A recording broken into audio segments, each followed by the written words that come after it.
Alright, what is up YouTube? MCO40 here.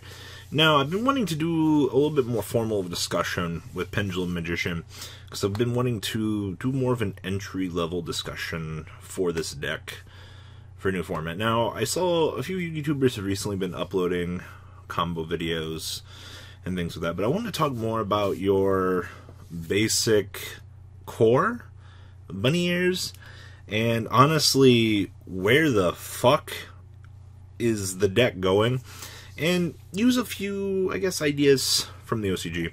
Now, as of this moment in time, we don't have a list. Ugh.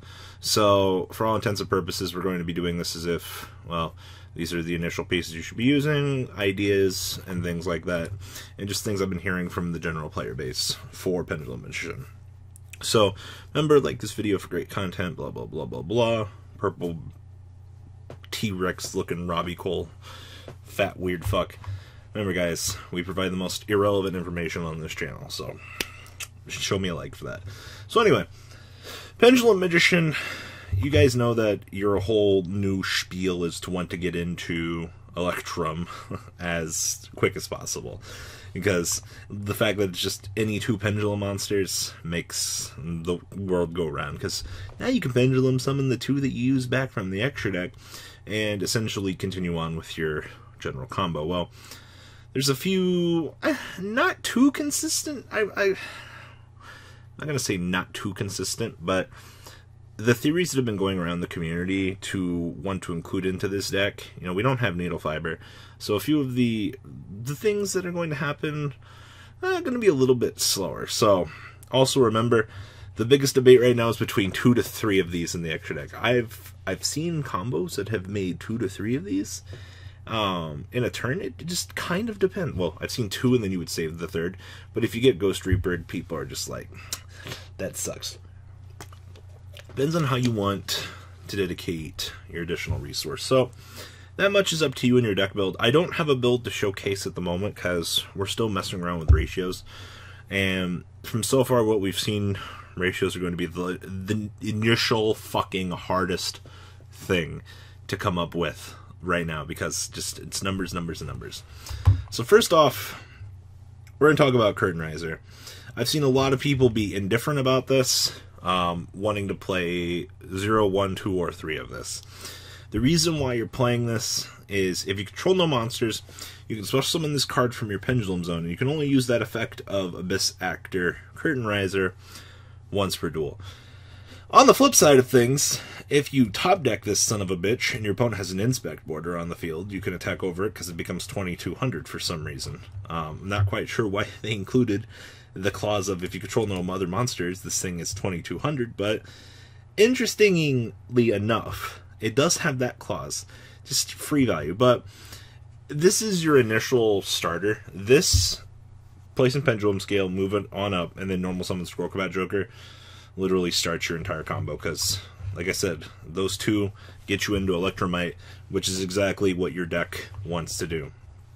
Now, playing 1 to 2 copies of this, it's literally just an initial throw-in. If you get to it as your initial starter, then it's absolutely free value to you, essentially.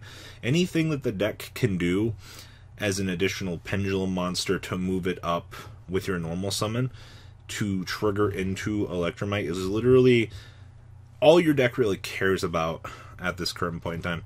That's why a lot of people are focusing on Curtain Riser for that aspect. Now, as I said, it's 0, 1, or 2. You're not going to max out on this whatsoever because it is a dead search, or a dead card that you can't search. So you have to open it as a combo starter. So, interesting to note that. Also, if Electromite gets Veilered, will you cry? The next thing that a lot of people are talking about is the initial 3-card combo. And I've heard a lot of people, they're not a lot for this, because you're playing 3 dead copies, essentially. If you open up Foolish, you're fine. If you open up one of these two, well, you know, fuck. So here's the thing. Foolish sends Darkworm, and then the beautiful effect of, hey, if this guy's in your graveyard, you get to special summon it for free, and then you can recur for Gate Zero. And Gate Zero doesn't have the bad side effects of it. It's literally just, hey, you know, a free gate card off of your send effect, off of Foolish Burial for the recursion. Once again, you're doing the exact same aspect that you're trying to do off of Curtain Riser. Foolish out, Dark Worm, but in the case of this, you get the free Pendulum Scale as well, just off of the free initial value. Now, I don't think if you go this route, you play any more than one of each of these. That calls for extremely dead draws. And I already think that this card is a fucking horrible top deck, and I don't think that this particularly is the route to go. But people have been testing this, and a few people have been trying to tell me that I'm massively wrong, that this isn't the way to go.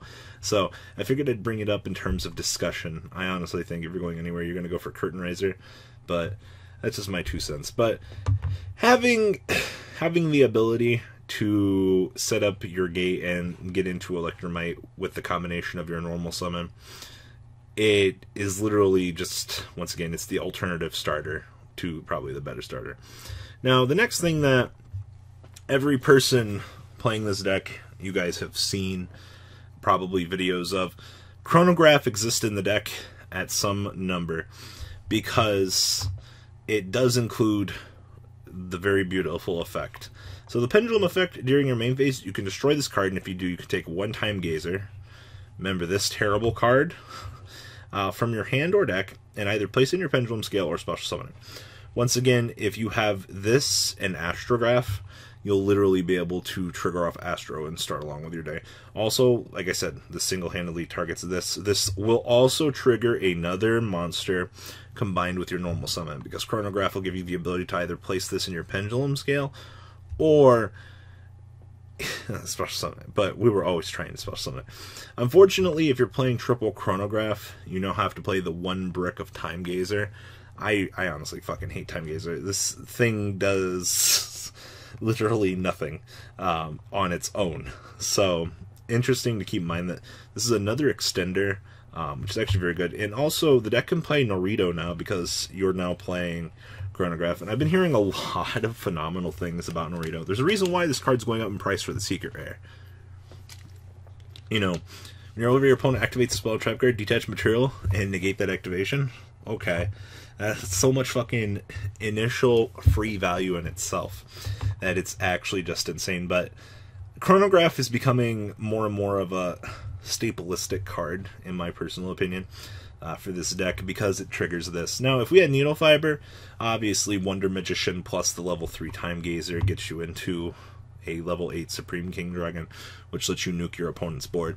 But for all intents and purposes of the TCG, we're focusing on Norito and just extra trigger monsters to get into it. Now, Astrograph also has the same ability. During your main phase, you can destroy it to special summon Stargazer. Now, I have heard very indifferent things about wanting to play Stargazer. Now, remember, Stargazer in a level 3 tuner gets you into Supreme King. If you have a hand trap, you can very much still get there as well. But your issue is, he's 5 stars. And why do I want to trigger my Astrograph to be able to special summon this? This is the question you have to ask yourself. If you have double Astrograph, you can scale this, pop itself, trigger Astrograph, and clone. But I think, for the majority of the part, I would much rather not play Stargazer in the deck. It's just eliminating this 1 extra dead draw for, you know, something like Curtain Riser definitely seems a little bit better. But in the scenario in which you open up double Astrograph, I think you need to consider playing this. Also depends on your initial normal summon. Everything in this deck is just starter, because we want to get into Electromite and continue along with our initial turn. So, just, it's food for thought, just to consider things for the time being. But this is the one that I am swaying the least towards. I'd rather play this trash, to be honest. But just my 2 cents on where this is going. So guys, what do you think about Pendulum Magician starters? What's the best course of action to go towards the deck? I'm pretty sure that there's a lot more going on right now. But I wanted to do an initial discussion from what I've been hearing amongst my local player base, things I've been reading online, just initial testing theories right now. So tell me what you guys think down below in the comments section, and hope you guys have a good rest of your day. Later. The ride never ends, guys. Make sure you enable those notifications to get the latest videos that are being posted on this channel. Make sure you guys check out VanCole40 for my Cardfight Vanguard channel, and join me and House of Champions on the Zodiac Duelist TV Twitch stream. We'll be interacting with our audiences. And please check out No Limit Gaming and LGTCG.com for the cheapest trading cards on the market. Thanks for watching, guys, and please have a good day.